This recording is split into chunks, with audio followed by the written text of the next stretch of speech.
Ya kamata duk kowane ɗan adam ya dinga tunanin mutuwa a koda yaushe za ta iya zuwa ta gintse ka.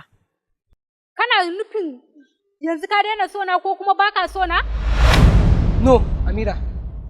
Dakata. Labarin gizo ni na sani bai. Bakin ke daina furta waɗannan mummunan kalaman a kaina. Kuma dole a raka ki. Sai mu tafi. Sarki yana miki magana kina wasu abu. Barka da sarki.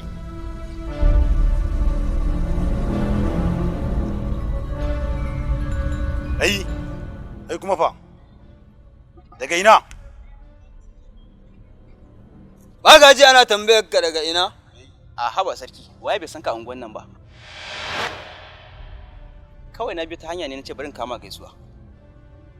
Sarki anya wannan ko bai zo da rainin wayo ba. Kuma baya ga sadaukarwa da Bilkisu ta yi, shine yanzu ta dawo, wai tana so ta dawo da soyayyarta.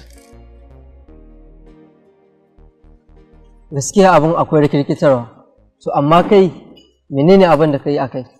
Idan kuma baki gamsu ba, shikenan ki je ki ci gaba da soyayyar ki, na bar ki lafiya.